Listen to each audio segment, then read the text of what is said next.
Okay, again, so molecular compounds are going to be, we're going to use prefixes 1 through 10. So 1 is mono. Mono we actually only use on the second element. If you look in parentheses, it says never used on the first element. And then we have di, which means 2, which we talked about in the warm-up. Tri means 3, tetras 4, pentas 5, hexas 6, heptas 7, octas 8, nonas 9, decas 10. Most of these you've heard used before. So like a decade is 10 years, right? Decade, 10 years.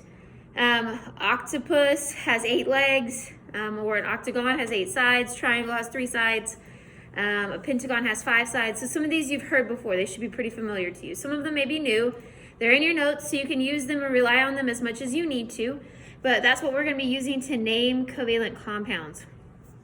So covalent compound is super, super simple. Everything that you see on this page is it. That's it that you have. So the first thing that you're going to do is just name the first element. And then you name the second element. It gets to change it. You change the ending to I, just like we're used to. So like if oxygen's listed second, it becomes oxide, like we're used to, right? Okay, and then you're going to add prefixes. Again, you add prefixes to everybody except for if you have one of the first one. So we're going to do some examples. So the first one we're going to do is word to formula, which would be carbon dioxide. So it says it in the notes, carbon dioxide. So if we think about the rules, we just named the first thing, and that's what they did. They just named the first thing. Carbon is C, okay? And since there's no prefix, that tells me it's a 1. Okay, and then the second one is oxide, so I can see that it's oxygen. And the prefix di, what does the prefix di mean? 2, that's right. Okay, so we put a 2 right there, and that's carbon dioxide, the stuff you're breathing out. Does that make sense? Super straightforward. Okay, now we're going to practice going from the formula to the name. So we have CO. Okay, first one you just named, second one gets a name change. So first one, what is it? Carbon. Carbon. Since there's only one and it's the first element, we don't put mono.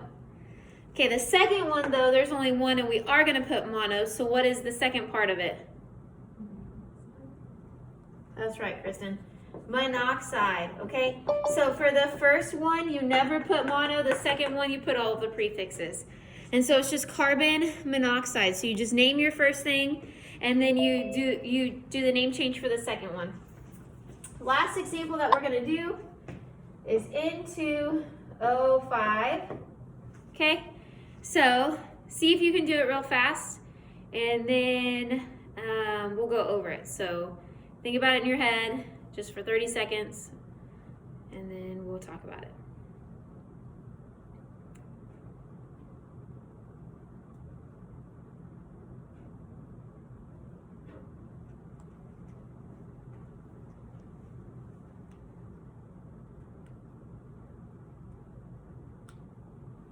Okay, so what's this first element?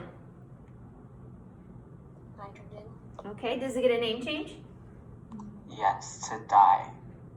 Okay, I add a prefix, di, but the actual name nitrogen does not get a name change. Yeah. Okay, so the first element never gets a name change. It stays nitrogen or whatever it is, but we have to add the prefix because we have more than one, so we add the di in front. Okay, and the second part, does that one get a name change? 2? Yes. Yes. Oxide. Oxide. And then I have 5 of them, so what's the prefix for 5? Pent. Yeah, pent. So we just put pent. We don't put the A and the O next to each other. That looks weird. If you do like something like iodine, you might. So you don't ever want 2 I's beside each other. So like if I ever had 3 iodines, I wouldn't put tri and then the I would just do 1 I. And so same with this. So sometimes you do, sometimes you don't. If you're not sure about the vowels rules, it's okay. If you put double, you'll see it. It'll look funny, but it's not the end of the world. I won't count it wrong. So that being said, that is literally all there is to covalent compounds. The biggest thing here is not to get them confused with ionic. Why do we put di and penta? Why do we have to say how many we have? Because they don't have charges that cancel out that tell us how many they have. Okay, so ionic tells us.